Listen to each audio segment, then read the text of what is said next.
Brian. Hi. Come in. I guess I should have called first, right? No, it's really okay. Uncle Palmer told me you moved back to Myrtle. Yeah, well, it seemed like the best plan. Your uncle came to see me, too. Did he? I can imagine what he wanted. No, he just told me that you're home. It was my idea to come over here so we could talk. Brian! Hey! Hey, it's Mega Man! Hey, did I miss you or what? You're home now, right, Brian? What? Is it?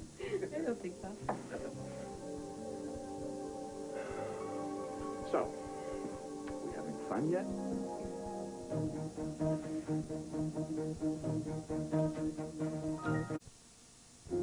Well, Brooke, Dad, looks like we all had the same inspiration. So it seems. If you'll excuse us.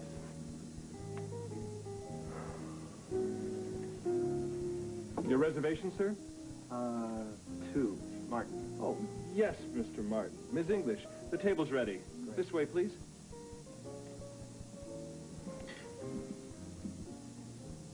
I'm getting out of here. Eddie, wait. Look, you survived Bosnia. Surely you can survive tonight. I was on enemy territory then. I don't have to take it on my home turf. Yeah, but you're only delaying the inevitable. This is my timetable. I'm not going to sit there, break bread, and make a little chat. Just call me uncivilized, sir. I'll call you more than that if you let Brooke English run you out of here. You can't desert your friends, your family. Watch me. Now, please tell your mom and Mr. Davis that I got a bug. I just got sick to my stomach. Oh, Edmund. Dimitri, stop it. No, just let him go. I'll make his apology. No regrets. Not tonight. I didn't even know he was back. Yeah, he showed up at work this morning to turn in a story. The one that moved you so much. You didn't mention it. I didn't think it was worthy of a headline. Listen, it's perfectly okay with me if you want to eat somewhere else. Well, I think it's a little late to close the barn door. The horse is already bolted. Although Erica seems determined to rein him in with some sugar and a velvet glove. It's incredible. When I was 16 years old, the only things I worried about were acne and returning my father's car with a full tank of gas. Life's a little more complicated now. Now we've got ex-friends and ex-lovers running all over town. Bumping into Edmund is bound to be inevitable at work, but I'd say this was an all-in-all public hit and run. And despite the firm set of your jaw, I'd say that a little damage was done. Brooke, if seeing me is going to be psychologically detrimental, then I would maybe say you're that right. you're at risk as much as I am, Ted. Hardly. I can steer around Edmund with no problem. I'm not talking about that. I'm talking about what if we walked in here tonight, me on your arm, and you came face to face with Dixie. Okay, I want to hear all about your trip to Pigeon Hollow. Did your cousins take you catfishing? I bet you caught so many fish you didn't even get homesick. I came home and you were gone. Yeah, well, I got kind of lonely here all by myself without you and your mom, so I went to stay with some friends of mine over at Mrs. Fargate's. Now you can come back home. Yeah, but not tonight, okay, buddy? But Brian is going to be at your soccer game on Saturday, like he always is, and I bet he would be very excited to take you out for pancakes afterwards. All you can eat blueberry pancakes slathered in tiger butter. Tiger butter. Come on, now, you get up into bed, okay? You let us sit here as grown-ups and talk boring grown-up talk, okay? Okay. You want me to be kissed, huh? Hey, come here. I want one of those, too. Come here. Come. Sweet dreams. I'll be up in a little while, and we'll read whatever book you choose, okay? Okay. Go, go, go, go, go.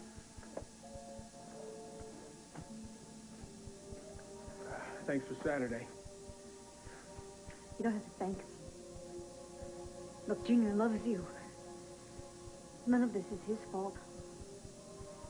Or yours. Well, it sure does feel like it. Like, I don't know, like I could have done something different. Something more, you know? Brian, you did what you needed to. You didn't deserve any of this. You didn't ask for it. I'm so sorry for walking in on you.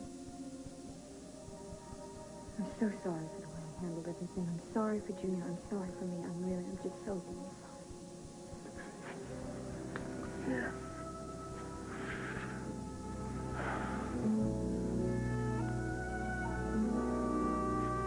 Brian, you had every right to expect certain things from me. Crying out loud, you married me. And you married me. Right.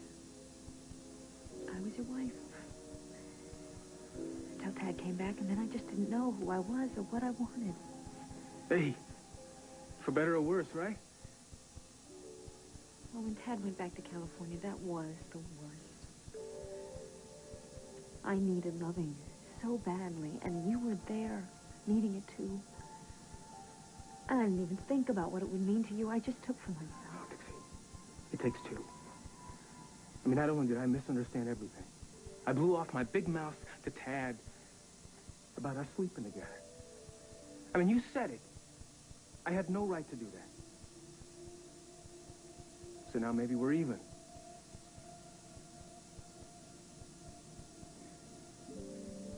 Uncle Palmer tell you that, Tad and Brooke are seeing each other, Ted? Yeah, he thinks I should fight for you. What do you say, Dixie? Is there any point? You heard Opal. Dixie's already seen the two of us together. We were blissfully unaware of that, Tad. What I'm saying is, what if you walked in here tonight with me and Dixie made a scene and said she wanted you back? Dixie already had her chance when we were back at my place. Like Edmund just now. I didn't do anything about it. I hate to say it, but maybe you and I aren't as irresistible as we think. Hello? You in there? I was just thinking about the night of Erica's engagement party. Edmund proposed to me. He proposed? Well, actually, it was more of an ultimatum. Why didn't you say anything? Because it's not customary to announce an engagement if there's not going to be a wedding. Did you turn him down before or after I walked out? After. You are one of the reasons that I turned him down. Terrific. You and Edmund, Brian and Dixie. Play my cards right. If I play my cards right, I got a real future as a home wrecker. Dad, come on, don't say that. You brought so much life back to our house. I feel it. Jamie feels it. It's a shame. But Edmund can't reconcile himself to the fact that you are a part of our lives, and you're a very important part. Well, Nola always taught me that there's room for everybody. I want you to know that I appreciate all the sacrifices that you've made to be with me. Likewise, I want you to know that I'm willing to do the same for you. Look, you don't have to give until it hurts, all right? You just have to do what feels right for you. See, that's the funny thing. The less you ask, the more I want to give. And the more I get to know you, the more I want to know. And I don't give a damn who's watching. I don't know what to say. It'd be very easy to ask you just to stay here and spend the night. I did that to you before when Tad went back to California, and that was not fair. That was not right. And it wouldn't be right now. So what are you going to do, Dixie? About Tad? And everything else? Well, Tad and Brooke are really a couple. There's not a whole lot that I can do. But while things get sorted out, I think maybe it's important that I just be alone for a while. I mean, you understand, don't you? Junior can't keep having his hopes raised like this. He's just a little boy. He doesn't understand what's going on. Yeah, I'm with Junior. You know, maybe now would be a good time for us to talk about getting a divorce. I mean, who knows? It might come in handy if you decide to stand up and fight for Tad.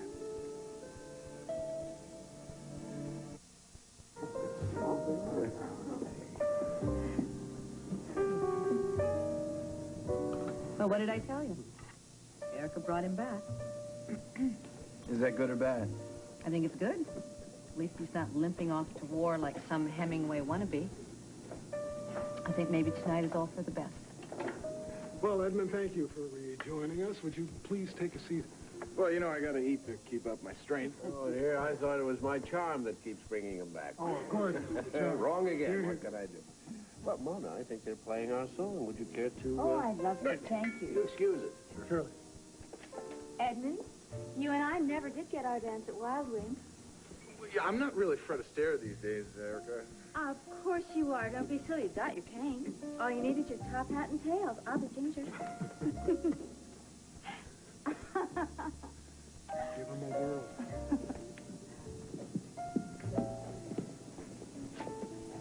You know what? What? You're about as obvious on this dance floor as you were outside. What are you talking about? This is a very feeble attempt to make Brooke jealous. She's going to see right through it. Brooke, is she still here?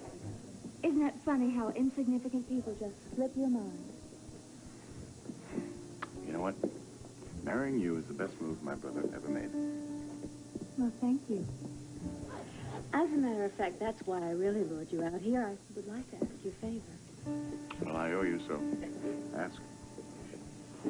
Well, I don't know. Maybe Dimitri has mentioned it to you, but for our wedding, we're thinking of writing our own vows.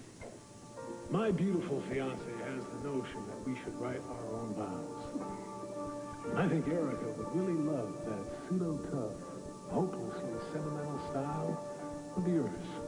He might have mentioned something in passing. Well, the wedding is going to be memorable, and I would like our vows to be just as memorable. And, well, to that point, I happen to be on dancing terms with a certain Pulitzer Prize-winning writer. You want me to write your vows? Would you, Edmund, would you please? I mean, you're so talented and you're so terrific. And I mean, of course, I would do it myself if I had time, but my schedule, you know.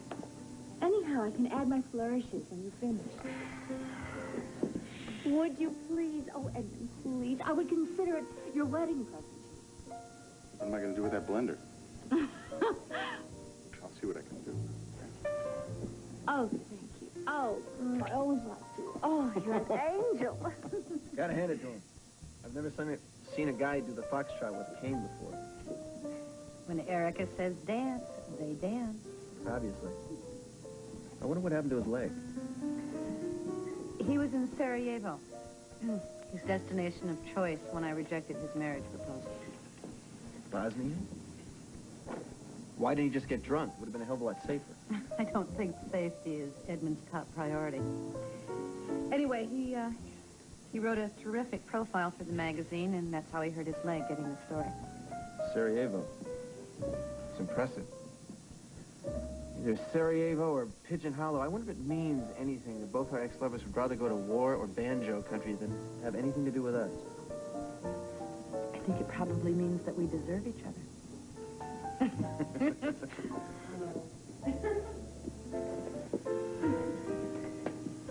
Edmund, is something wrong? No. No, everything's fine.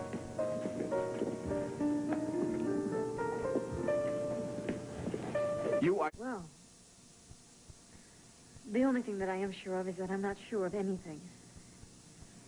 And it's certainly no fair to keep you in limbo while I'm trying to figure out my mind. So maybe you ought to go ahead and file for the divorce. If it's all right with you, I'd rather put that on hold for a while. Until everything's settled. There's no reason to rush into things. You know, I'd like some time to get used to the idea of something so final. Yeah, that's fine. You take all the time you need. As long as you do understand that I do have to be alone right now. I do have to stand on my own 2 feet and figure things out. I kind of need to figure out how strong I really am. Dixie, you're strong. I've always known that about you. I am gonna miss this house. Do you remember when you first brought me here? I remember. We were standing right in the archway, and you told me it was high time I stopped living in other people's houses. You told me I should have a house of my own and fill it with things that meant something to me. You saw me living here before I did. You believed that I could pull my life together. You had faith in me before anybody else did. You made it easy to believe in you, Dixie. If you don't know by now, I love you. I love you, too. I always will. Don't you ever forget that.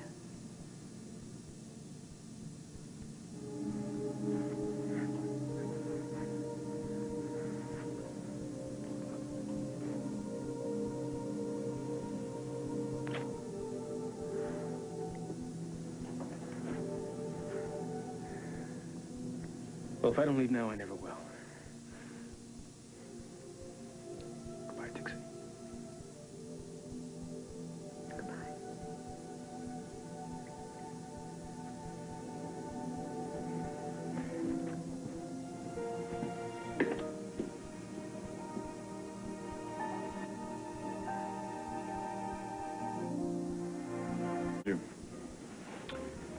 In this best of all possible worlds, all is for the best. Good night.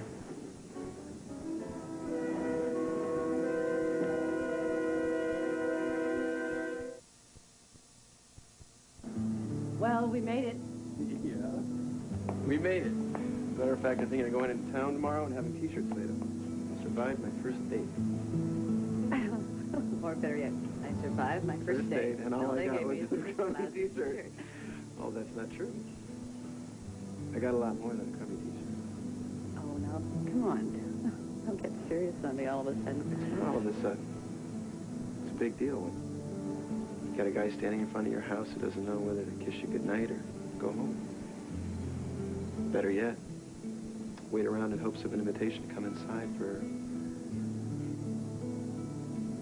other things.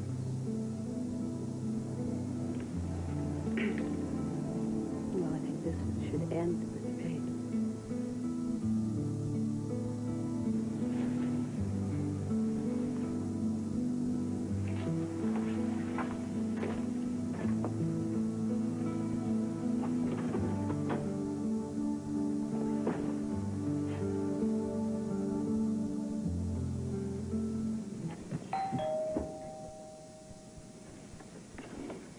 Who is it?